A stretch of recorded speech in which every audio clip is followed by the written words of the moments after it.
కోనసీమ తిరుమలగా ప్రసిద్ధి చెందిన వాడపల్లి వెంకటేశ్వర స్వామి దేవస్థానం ప్రతిష్టకు దెబ్బతీసేలా మాట్లాడితే ఊరుకోమని కొత్తపేట ఎమ్మెల్యే బండారు సత్యానందరావు దేవస్థానం చైర్మన్ మధునూరి వెంకటరాజు హెచ్చరించారు. తన రాజకీయం ఉనికి కోసం మాజీ ఎమ్మెల్యే జగ్గిరెడ్డి దేవస్థానంపై విమర్శలు చేయడం సరికాదని అన్నారు. దేవస్థానం ఆదాయాన్ని కూటమి నాయకులు టీడీపీ దోచుకుంటుంటే ఊరుకునేది లేదని మండిపడ్డారు. గత వైసీపీ హయాంలో జరిగిన అభివృద్ధి ఆదాయాన్ని ప్రస్తుతం జరుగుతున్న అభివృద్ధి ఆదాయాన్ని కళ్ళు తెరిచి చూడాలని హితో పలికారు.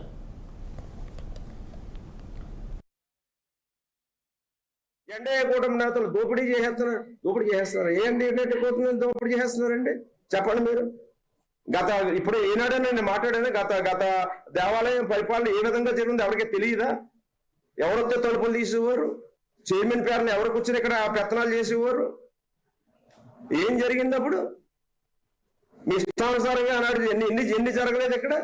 దేవాలయం అన్నప్పుడు దేవాలయంలో లోటుపాట్లు ఉన్న ఎవరో ప్రభుత్వం ఉంది, ప్రభుత్వంలో ఉన్న వాళ్ళు బాధ్యత ఉన్న వ్యక్తులు వాళ్ళ వరకు వాళ్ళు చూసుకుంటారని మాట్లాడుకున్నాం తప్ప ఇలాగా బురద జల్లుదాం వ్యక్తిగతంగా ఏదో ఇవాళ చంద్రబాబు నాయుడు గారినో లేదా బండారు సత్యానందరావు గారినో మాట్లాడేసి నిందేసేసి అవినీతి లేదా ఇలాగా మాట్లాడేస్తే దేవస్థానంలో తప్పు జరిగితే సరిదిద్దుతాం, యాక్షన్ తీసుకుంటాం. ఇప్పుడు కేసులు ఎందుకు పెట్టారు? మీరు ఎందుకు తట్టుకోలేకపోతున్నారా? మీరు వాడపల్లి వెంకటేశ్వర స్వామి ఆలయం కోనసీమ తిరుమల అభివృద్ధి జరగటం మీరు ఎందుకు అంత ఇబ్బంది పడుతున్నారో నాకు అర్థం కావట్లేదు.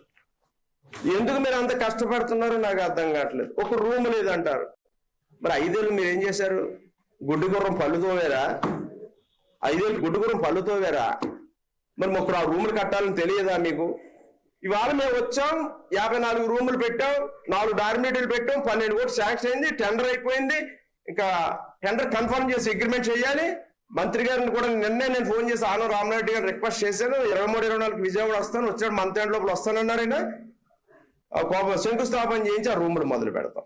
ఇవాళ ఒక రూమ్ కూడా లేదు. ఎమ్మెల్యే వస్తే కూర్చోవాలన్నా, మంత్రి వస్తే కూర్చోవాలన్నా, ఒక ఆఫీస్ వస్తే కూర్చోవాలన్నా డీసీ రూములు తప్పితే టాయిలెట్ కూడా లేదు. మేము సూపర్మెంట్ టాయిలెట్ కూడా లేదు ఇక్కడ వెళ్ళడానికి. కనీసం అసలు వెంకటేశ్వర స్వామి మీకు బుద్ధి జ్ఞానం ఇవ్వాలని వెంకటేశ్వర స్వామి నేను ప్రసాదిస్తూ ఉన్నాను. కాస్త బుద్ధి జ్ఞానంతో వ్యవహరించండి. వాడపల్లి వెంకటేశ్వర స్వామి నీటి ఇక్కడ తప్పు చేయడం రెడీ, ఐఎమ్ రెడీ. ఎప్పుడైనా సార్ మీరు డైరెక్ట్ గా రండి, అవసరం కూర్చోండి, ఇక్కడే ఆఫీసులో కూర్చోండి, మీరు చెప్పండి ఏం లోటుపాటు జరిగే చెప్పండి, మీకు ఏం కావాలో అడగండి, మీకు అన్ని చూపిస్తారు, చెప్తారు.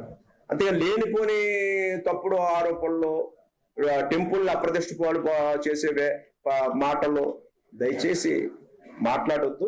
అది భావ్యం కాదు, అది సంస్కారం కాదు. ఎన్డీఏ కూటమి నేతలు దోపిడీ చేసేస్తున్నారు. ఏంటి పోతుందని దోపిడీ చేస్తున్నారండి? చెప్పండి మీరు.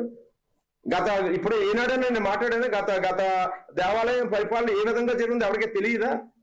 ఎవరొస్తే తలుపులు తీసేవారు, చైర్మన్ పేరుని ఎవరికి వచ్చిన ఇక్కడ పెత్తనాలు చేసేవారు. ఏం జరిగింది అప్పుడు? మీ ఇష్టానుసారంగా అన్నాడు. ఎన్ని జరగలేదు ఇక్కడ. దేవాలయం అన్నప్పుడు దేవాలయంలో లోటుపాట్లు ఉన్న ఎవరో ప్రభుత్వం ఉంది, ప్రభుత్వంలో ఉన్న వాళ్ళు బాధ్యత ఉన్న వ్యక్తులు వాళ్ళ వరకు వాళ్ళు చూసుకుంటారని మాట్లాడుకున్నాం తప్ప ఇలాగా బురద జల్లుదాం వ్యక్తిగతంగా ఏదో ఇవాళ చంద్రబాబు నాయుడు గారినో లేదా బండారు సత్యానందరావు గారినో మాట్లాడేసి నిందేసేసి అవినీతి లేదా ఇలాగా మాట్లాడేస్తే దేవస్థానంలో తప్పు జరిగితే సరిదిద్దుతాం, యాక్షన్ తీసుకుంటాం. ఇప్పుడు కేసులు ఎందుకు పెట్టారు? మీరు ఎందుకు తట్టుకోలేకపోతున్నారా? మీరు వాడపల్లి వెంకటేశ్వర స్వామి ఆలయం కోనసీమ తిరుమల అభివృద్ధి జరగటం మీరు ఎందుకు అంత ఇబ్బంది పడుతున్నారో నాకు అర్థం కావట్లేదు. ఎందుకు మీరు అంత కష్టపడుతున్నారు?